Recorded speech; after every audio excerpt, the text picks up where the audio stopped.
I am a 54-year-old mother of 3 grown children and grandchildren. I'm 4-stage metastatic breast cancer. It came back in both lungs, but thank God I'm still here. I wanted to tell the story about my brother's life and death, John Fitzgerald Allen. I basically took care of him when my mom passed. And what I'm going through as far as my illness, I think a lot of it, weight loss and everything, is from stressing. I lost my brother back in October, where he died October the 12th, 2017. I went everywhere trying to get help for John. He's in this system ever since he was about 15 to 16 years old. He was turned on to crack cocaine by older guys. The system failed John and I at an early age. I was 14, John was 10. Family members, my grandmother, my aunts, and all of them had my mother committed to Whitfield. In the courtroom, I was there, and it's 3 of us. My oldest sister always lived with my grandmother. But when they had got to the point where they were sentencing my mom to Whitfield, nobody asked, what about the other 2 children? Who's going to take care of them? So at 14, I did the best I could to hold things down at home. I didn't want neighbors or anybody else to find out that John and I was alone, and they would take us and split us up. My mom was gone about a month and everything. So that's the part I feel like the system failed us at. John, at 14, older guys, like I said, turned him on to crack cocaine. They taught him how to booze, how to steal and everything. Told him that all your mom is going to do is just going to get you out of family court. My mother was a mental patient. I remember from early on, 8 years old, helping, trying to help take care of her. Long story short, John and I went through all of that. My mom ended up passing while John was at training school. So when he came home, he came to live with me. I think John was around 17 at that time. And he was in and out of trouble all the time. And when his illness, as far as paranoid schizophrenia, when it set in at an early age of 20. And it was too late. He was already in the system, so basically couldn't get help for him. He ended up doing, John was 50 years old when he passed. He ended up doing over 30-something years off and on of prison time. Anywhere from shoplifting, paraphernalia, sale of controlled substance, this and that. Everything my brother did, I don't condone all the wrong that he did. Never have, never will, but he's my brother and I love him. He went away, and on the last time that he was incarcerated, he was sentenced by John Whitfield to 14 years. And what he did was he said for John to do the 4, and he was suspended 10. And John did, like, he had already been in there 3 years. So he did the other few months, and he got out. When he got out, they said no medication or anything. The jail is the one put John on medication after he started exhibiting paranoid schizophrenia stages. He was a cutter. He used to cut on his legs and stuff all the time. But they never sent any medication. And when I went to mental health here in Gulfport to get him in to see a doctor and get his medication started back, he was on a 2-month waiting period. John Whitfield, when he had sentenced him to that 14 years, he made stipulations that I was not to have any knives in the house, weapons, or anything like that. He also told me, and by me being young and naive, I believed it. He also told me that if I thought John was back on street drugs, to let him know. And I did. I let him know, kept him up with everything. He told me that if I didn't, and that he would put me in jail. And I thought he could, so I stayed in contact with him. John Whitfield is the judge that was on the bench assigning people that committed crimes with big poster boards in the middle of busy business section area, holding a poster board saying something like, "I stole from Walmart," or something like that. He also appeared on the Sally Jesse Raphael show as being a firm judge. The day that he sentenced my brother, he was selling a bitch, and he did not know at the time he was committing a crime himself. He was accepting bribes to rule in certain people's favor. Well, one morning, I got a phone call in the neighborhood. John and another person that was on drugs, they got into it. So I got John, and I was taking him up to our sister house in Orange Grove, and he had passed out in the back seat, asleep. When I got there, I asked her, "What you want to do?" She said, "Let's take him to the hospital." We took my brother to Memorial Hospital, and she went in to get someone to come out and help. They would come. They said he had to come in on his own. And it was 2 days before his actual appointment with mental health. So we went to try to get John out the car, and he kind of like collapsed in the parking area.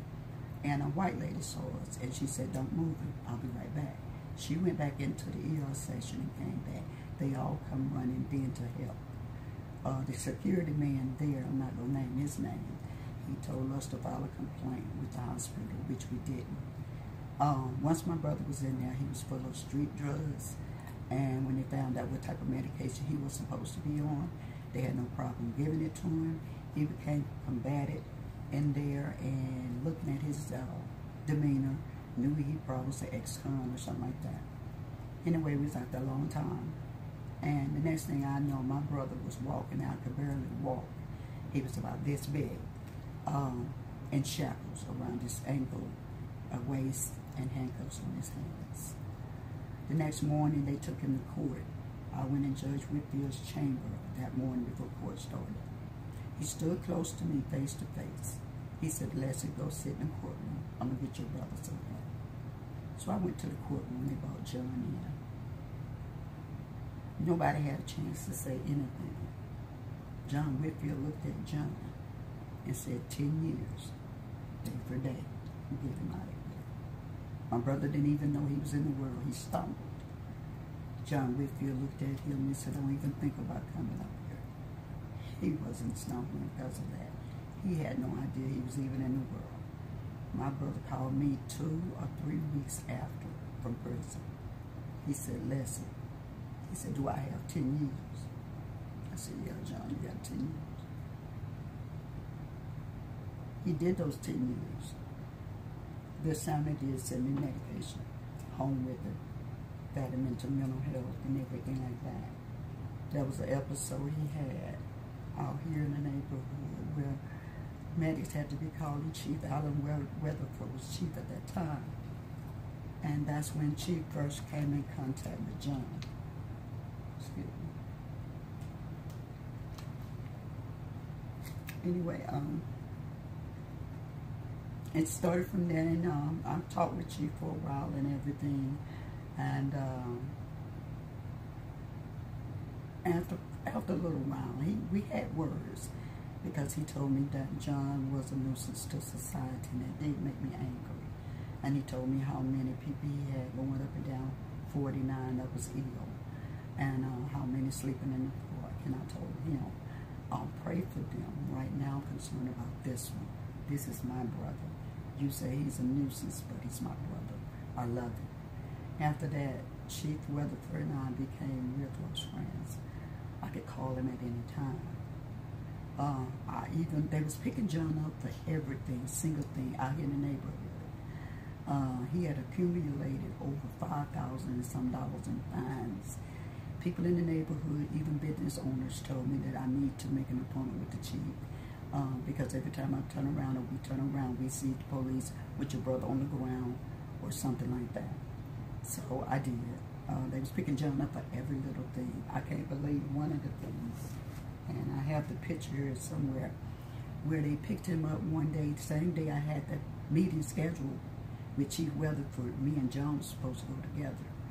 And they had picked him up that morning for throwing a half-smoked cigarette on the ground in North Gulfport, $125. So I could not find John for the meeting, so I went on and went ahead. I had all of John's medical records and stuff like I have here. and it was about the chief and 3 other officers in there. And when I showed them the picture of John, one of the officers said, "Oh, we just had him this morning." And they told me what they had him for, cigarettes on the ground. After that, Chief did try hard as he could. He sent John to Whitfield several times. They would drug him up and send him back. Even Chief Weatherford called Whitfield and said, "This man needs help. Why y'all keep sending him back?" But he could get no help from that.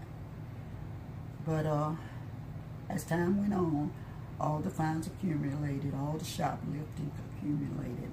They end up indicting John and turning his misdemeanors into a felony. We got a court-appointed attorney, Glenn Rishel. Went to see him. I gave him all the information. He went to the DA, and they were talking about 15 mandatory years. I said, "No, sir, my brother needs help. He doesn't need prison time." I'm flip-flopping, so please forgive me.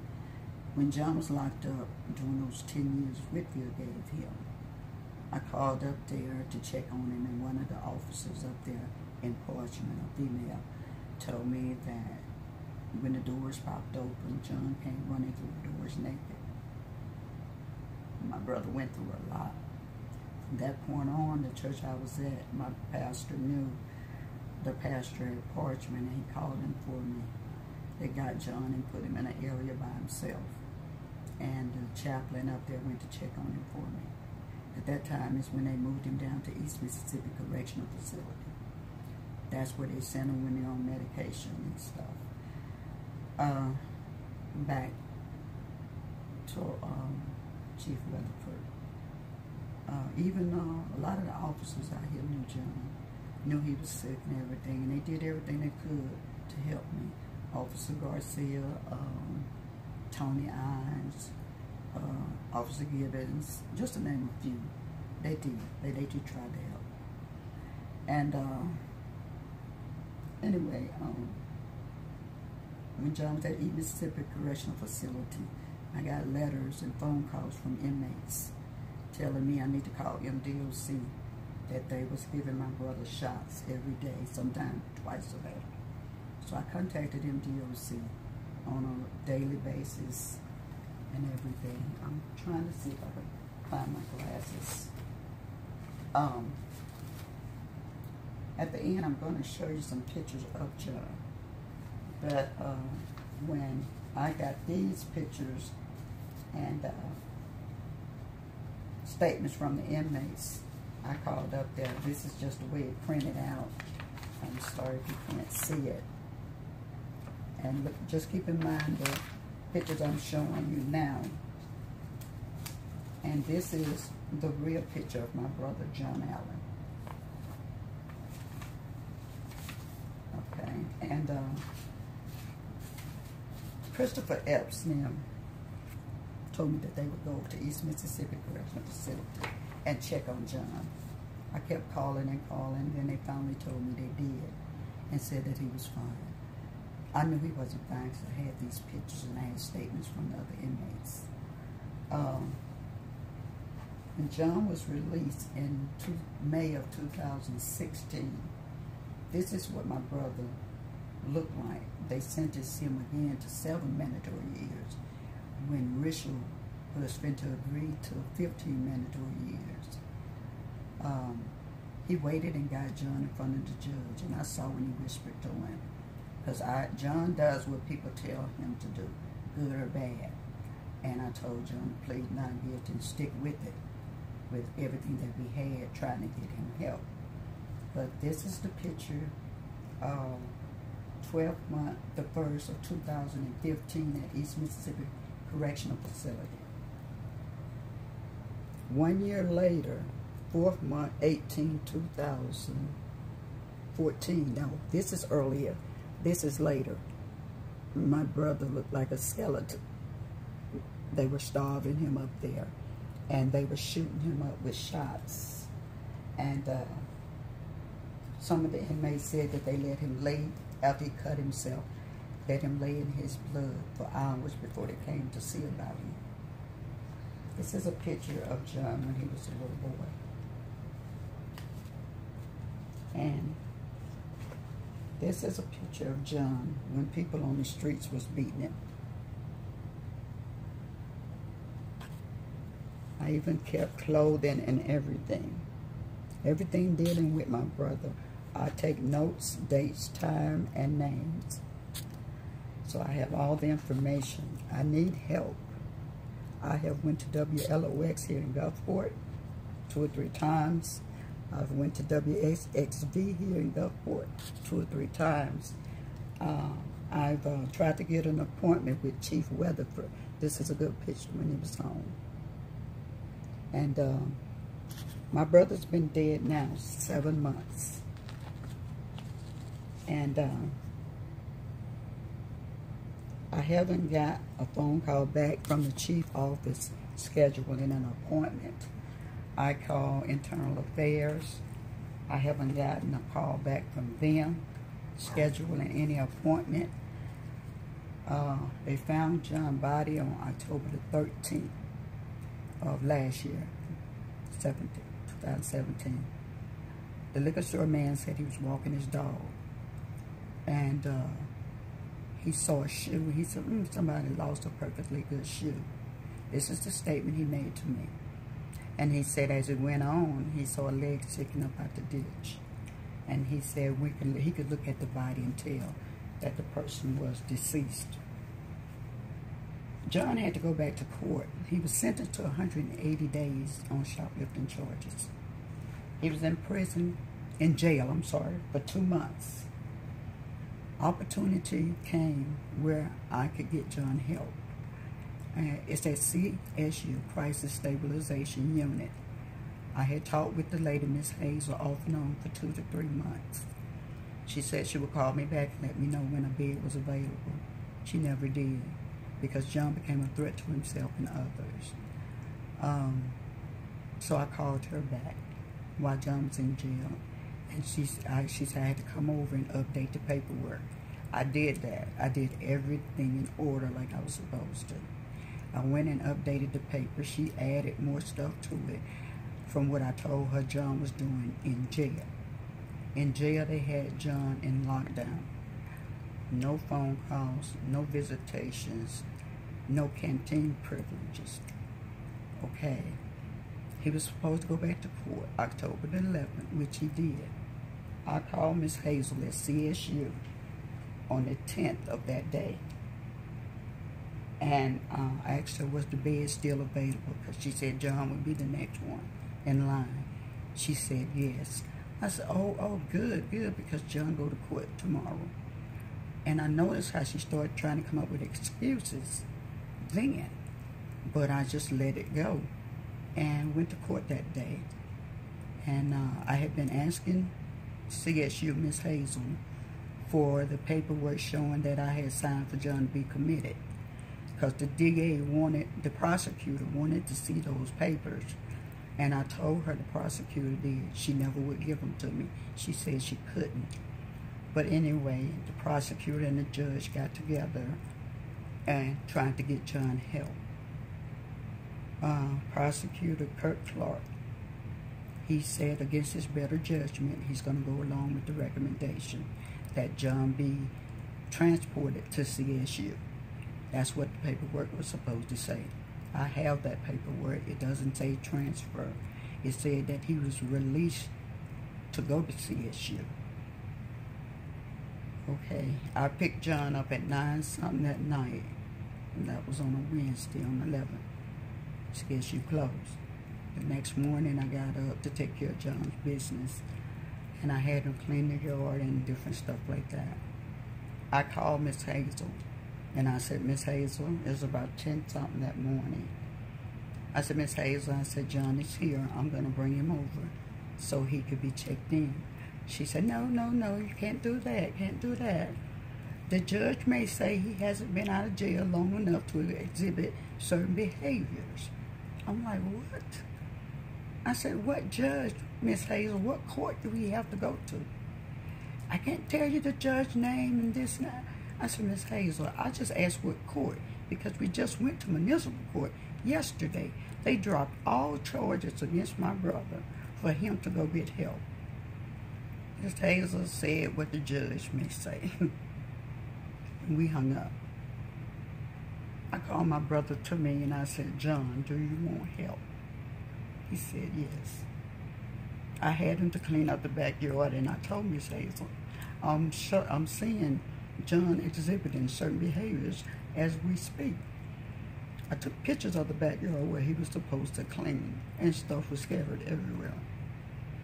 My brother left home that Thursday about 12:30 noon. Said he was going to get a haircut.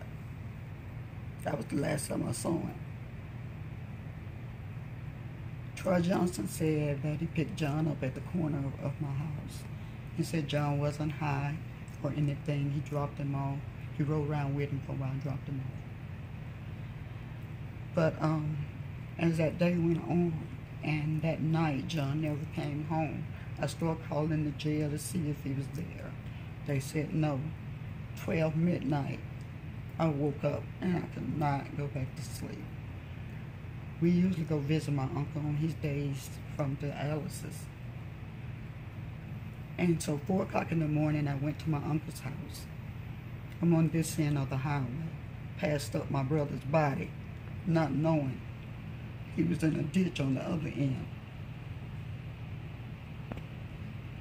I did everything I had to do and I came home. I was playing solitaire. My phone just kept ringing and ringing and ringing. I finally answered it and the man started yelling so I would hang up. I said, Miss Floyd, we're with the city of Gulfport. We're at your gate, but we can't come in because of your dog. I said, okay, I'm coming.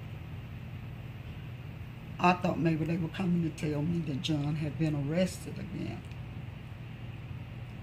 But when I got down off the porch and I looked at the gate, it was 3 men standing there. And when I saw Gary Hargrove, I knew my brother was dead. And I asked him, where is he? He said they found him in a ditch behind the liquor store. I said, take me to him. They told me he wasn't there, that he was already gone, but that wasn't true. Because Hargrove asked me at that time, who do I want to pick up John's body? And I told him J.T. Hall Funeral Home, and he made that call. So that meant my brother was there from 11:15, finding his body, to 5:30 that evening. They did an autopsy. They did a toxicology report. Frank Mazzoli was the detective, and he did a poor job. They said they got the autopsy back and said the autopsy showed no trauma to my brother's body. Toxicology report that he had his normal medication in his system, and he had crack cocaine in his system laced with 35% animal medicine. Troy told Detective Mazzoli that John was riding with him most of the day, that he put him out before 3 because he had to go to Minge Avenue and feed his horses. Went downtown one day when I went to pick up his shoes and his hat, but they closed his case, ruled it as an accidental drug overdose.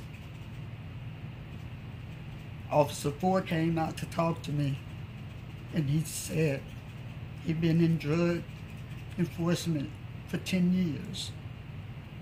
And he said what they found in John's system was medicine from a horse. All they had to do was go on Minge Avenue and check. Tony I told them to keep going back down to the Horseshoe. They'll find Troy Johnson and Orlando Ross. Those were the drug dealers down there. The detective told me himself that one time they went down there, they was pulling up carpet. And he asked, why y'all pulling up this carpet? And said the owner wanted to renovate. I'm going to later put a picture of what them apartments look like now. No renovation ever went on. My brother was beaten all that day. I'm going to step back a little bit. The man that threatened to kill John because he accused John of stealing a post-hole digger. His name was Raymond Ferdinand. They used to come, the officer used to come and kind of joke, you know, Miss Les, I know ain't no post-hole digger here, but can we look in your yard? I said, yeah. John didn't do that. John went in stores. Anyway, I was advised to go down, file an affidavit against Raymond. John and I did, for assault by threat. Because he told me and other people he's going to kill him. He followed John. He stalked John. He sat out in front of my house, my neighbor said, late at night watching my house. People in the neighborhood told John to be careful. Always be around someone because you know how Raymond is. City of Gulfport never picked Raymond up. They didn't protect my brother. But I tell you this, my brother did a lot of crimes. But he paid for every last one of them over 30-something years. When he came home, I was stage 3 cancer. I had to be sent to Oxnard to get a biopsy because it was in a tricky area. My children took shifts. John was clean for 7 months. He took the 3rd shift with my oldest son. And John sat in that chair all night watching over me. Every time I wake up, I look in his face. And when I finally woke on up, he said, Lester, he said the nurse came in through the night and they was going to your right side. And he said, I told him, no, you can't mess with that side. You have to do everything from the left arm. I said, okay, thank you, babe. When they upgraded my cancer to stage 4, I used to watch my brother. He struggled with that demon, that disease of drug addiction. He wouldn't even know. I went and peeked in his room on him. He'll be in his bed, cuddled up in a fetal position, rocking back and forth. Those 7 months was the best 7 months we ever had. We went out to eat. He went to church with me. The church bought him clothes, and I heard him telling someone over the phone. I said, John, that's what people do when they love you. He was sitting in the living room one day, and I said, what's on your mind, bro? He said, Leslie, you took care of me all my life. And he said, now you're dying, and I can't help you. I said, I'm not dying, John. I said, just pray for me. That's when he got back out there on drugs.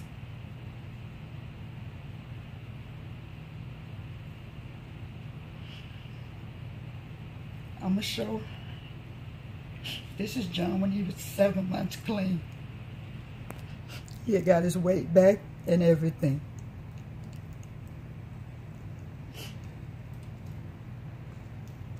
The type of reports that they were giving me. I'm going to read a letter John wrote to me when he went to therapy. He said, Leslie, I feel good being with you. He couldn't hardly read. I had to make out what he's saying. I am scared. I worry about the future.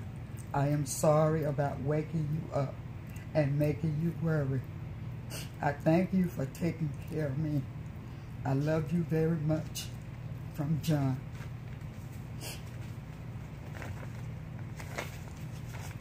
On this paper here, you had to go to the jail and pick this up on the 12th to take to the Social Security office. And I looked underneath this paper, and it says final release on it. Again, this is John, and this is John before he died. Totally different person.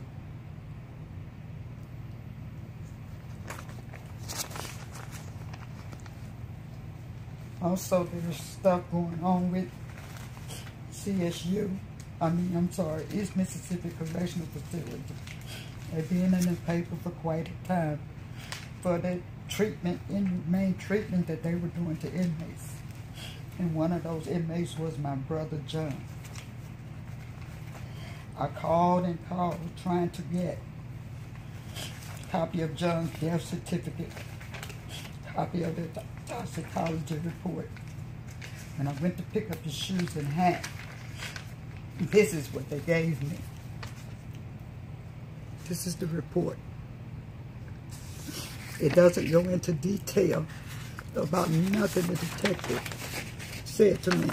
2 lines that says Yeager stated on 13/17 at approximately 11:42 hours, he found what appeared to be a deceased black male laying face down in a ditch behind his business located at 5017 Tennessee Avenue.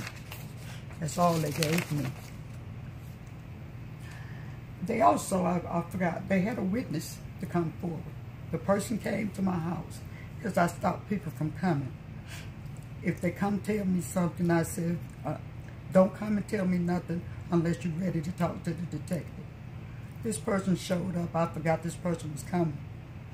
He said, Miss Leslie, I told you I'm coming. I called the detective, Mazzoli, and we met in an undisclosed area. That person wanted me to get in the car with them, and I did. I was in the back seat. I'm pretty sure he was recording because he said Miss Floyd is sitting in the back seat. This person went on to tell him what they saw, but at the time didn't know it was for John. Went on to tell them that when they went back down there, Troy Johnson and Orlando Ross said we had to handle that nigga. The only thing I can think, the reason why the city of Gulfport, I haven't got nothing, death certificate or nothing. The funeral home people cannot be paid. Gary Hargrove is going around clearing all the cases for white people's cases, and our black funeral homes are basically going out of business because they're not getting paid. But I have papers showing for mental health, showing that John needed help. Now, I don't know if you all going to be able to see these, but there is no drug overdose person going to be able to cover themselves like this. John was brutally murdered. He's on all these brushes. And I'm going to see if I can point him out to you. I think that's his foot right down in there. Barely see it. Okay. In here. Barely see him. That's him there. There's no way he covered himself in that. They didn't want me to have these pictures. I don't even think Mazzoli know I got them. Because of the fact, after I got him, I called him again. I said, so John's case is closed, right? Yes, ma'am. You ruling it as an accidental drug overdose? Yes, ma'am. I said, okay, thank you. He's underneath all of this, too. He's underneath that. This is when they got all the brushes off on top of him, how he was laying. You could tell he had been hitting the back of his head because flies was blowing him. He had that hand tucked under. I believe my brother died in one of those apartments, and he was drugged by his feet to this area to be dumped in a ditch. That's after they took all the branches off him over him. This is another picture of him laying there. At the scene, his shoes was not on. His hat was at the scene, but it wasn't on him. They got everything layered, numbered. They even got pictures I'm about to show you of tie tracks and footprints. John only had 2 feet and he had shoes on. Right in there. That's where his face was laying.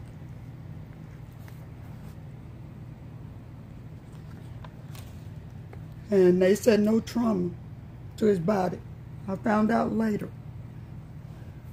that Raymond Ferdinand had beat John with an iron pipe.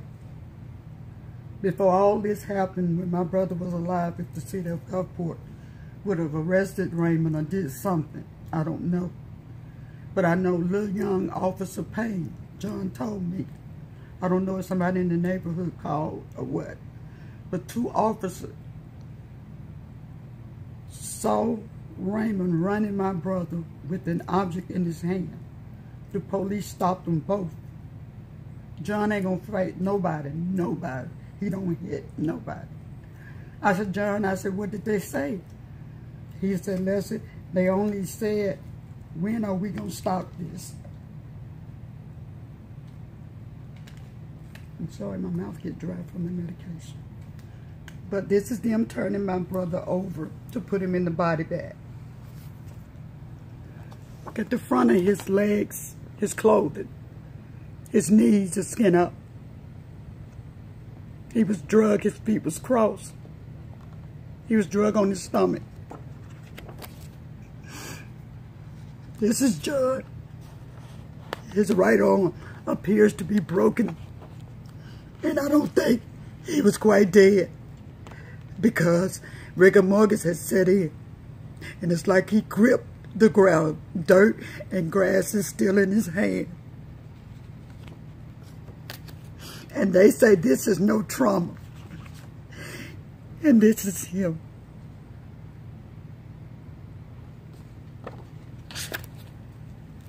You can see the dirt and the grass good in his hand. The whole right side of his face is gone. Gravel is in his mouth and his nose. Oh my God.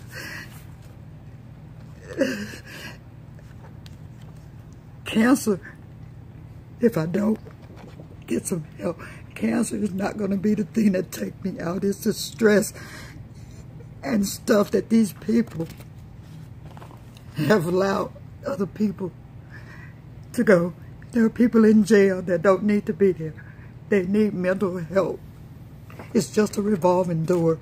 If you don't help them, they just gonna come out and do worse. They just took pictures at different positions, the way John was laying. That morning, I woke up to John cooking, and he never cooked in his house, never. And I went in there and I said, John, what you doing? He said, I'm cooking breakfast. I was so tired. So I said, okay. And I went and laid down. A few minutes later, he come in my room. Wake up, Leslie. You got to eat something. You can't take all that medicine on an empty stomach. He sat in a chair next to my bed. And I raised up to see what he had cooked.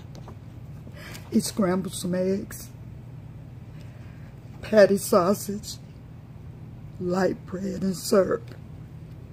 I said, John, I can't eat right now. So I lay back down, and I raised up. I said, oh, we got light bread, huh? You could make the biscuits. And he and I laughed, not knowing that would be the last laugh I have with him. You could see where his feet are crossed and all of that. No shoes on. And all of this. How could they say no trauma?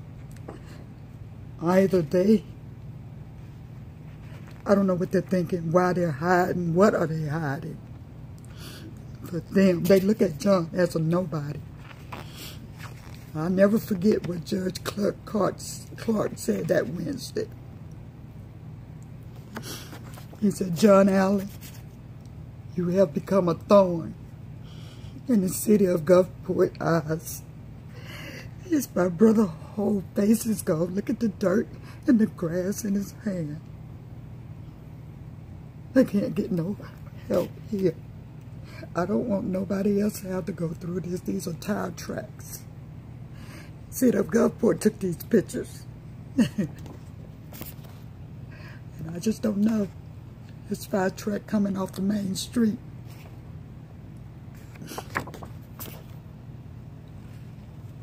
That's another one. Basically, the others are just different stuff laying in the show where he didn't have his shoes on and his hat. I got that, and even the shoes, and I'm no expert. On the heel of the shoes, you can see white scuff like he had been drugged out of an apartment, like it was sheetrock or something in that apartment.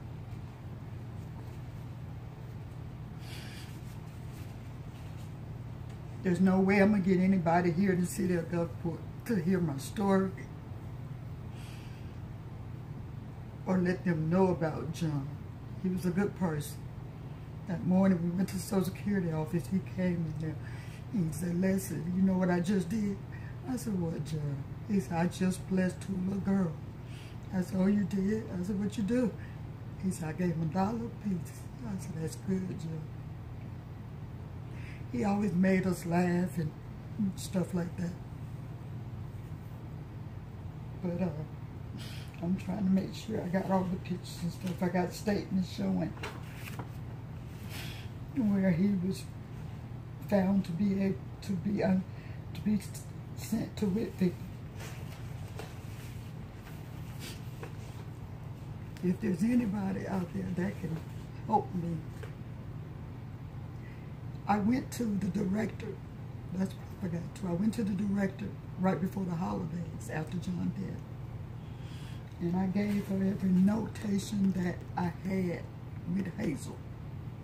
She said, "Miss Leslie, we all cried." It was me, her, Miss Shelley Farmer, and another lady and I in the room.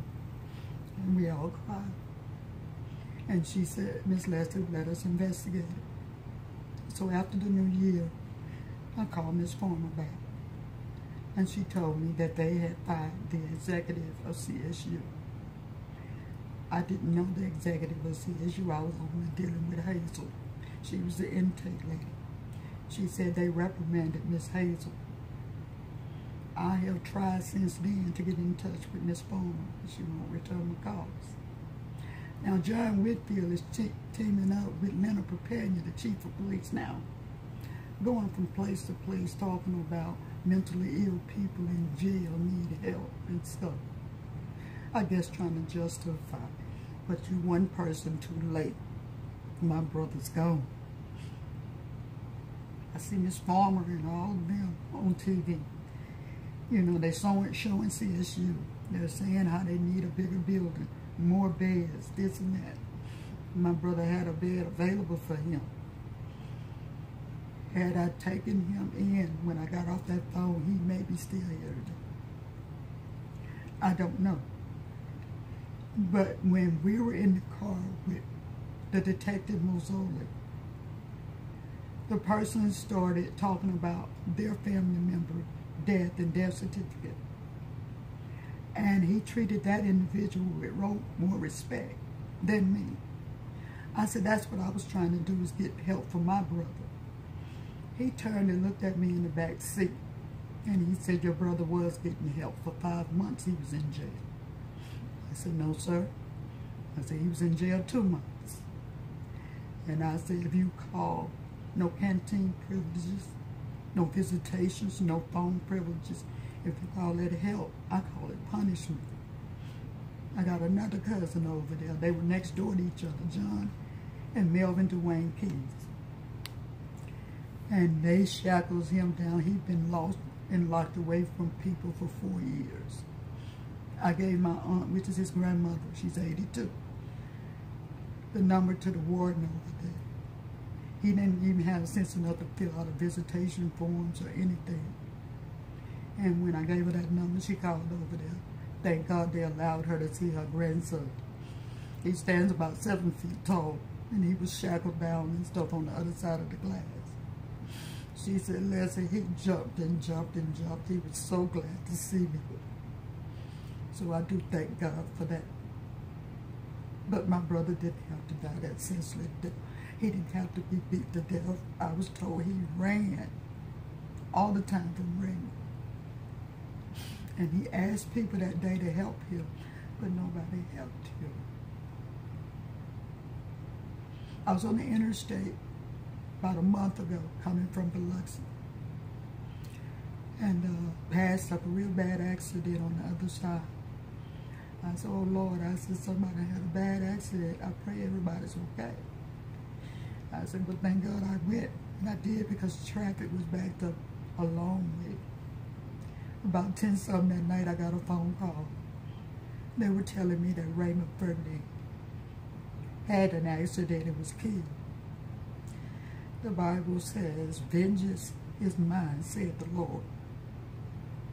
They say he crossed over 3 lanes trying to get in the turning lane, and he hit the tail end of an 18-wheeler, and his truck started flipping. They say he was thrown from the truck.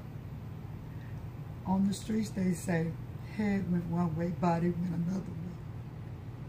You drug my brother's face off. We all gonna reap what we sow. But there's 3 other people out there that are involved in my brother's death. CSU need to pay for injury, damage, and wrongful death.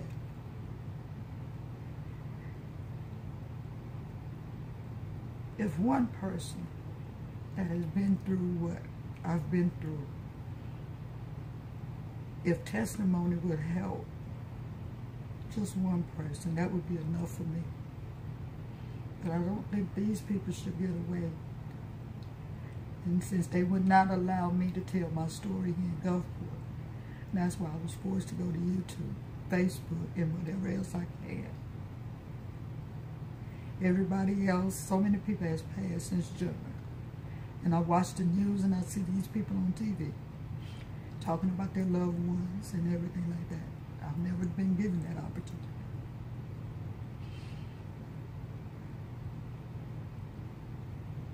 But I do believe that John is resting. That night I picked him up. Me and my oldest son was here. And John ate unusually different food that night. I didn't know that was going to be the last time I saw him. He told me and my son, he said, y'all know what song keeps sticking in my head? I'm like, no, John, what? And he tried to sing it. I can't sing either, so I'll just say the words. He said, the Lord is his light salvation. Whom shall he fear? That morning in the car, he was joking with me. And he just shook my arm and said, can I have some fun, Les? I said, yeah, John, you can have some fun. But he looked at me again calmly and said, Les, I'll never go back to prison. He said, I hope not, John. But it's strange that over 30-something years, my brother was with life sentence criminals, rapists, and all of that, in a mental state of mind which he could not defend himself if he could. He didn't fight no way. Only to come home and in a year be killed and thrown in a ditch like he's some animal. John and I, about 5 months before all of this, had went to the funeral home to make his arrangements. And he had decided on cremation. We picked his urn and everything. So after the service, I said, I can't keep my brother locked up in a small box. He's been locked up all his life. So, might be wrong, I don't know. I laid him to rest out by my mom's grave. And I said, you're free now, little brother. Go home and be with the Lord and Mom. You're all right, but it's so hard for me. I miss him. I feel like I failed him. Sometimes the way the city of Gulfport make me feel like if I had left him in jail, he may be still here. They even make statements like, to this person that came forward, they made a statement to this person. What you trying to do, end up ODing like Johnny Bump? All that comes back to me. And they make all kinds of statements as if it's a game and John didn't have nobody. We didn't have nothing going on. But I thank God we had our mom until we got old enough to fend on our own, sort of. But from the time John came home from the training school, I thank God he was never hungry again a day in his life. I made sure I added John money up in my bills when he was locked up. I was send him a certain amount a month. I would visit, but the last 7 years he didn't want me to visit. That's because of the way he looked, and he didn't want me to know. But I think that's about it right now. I just need help, and please pray for me. And I go on the 28th of this month and take a PT scan to see what this cancer's doing. But all is well. I pray that all is well, and my faith is good in that part. I just need closure as far as my brother, and for him not to be forgotten. A lot of the officers over at the jail love John. Officer Quavers and all of them, John made friends with everybody.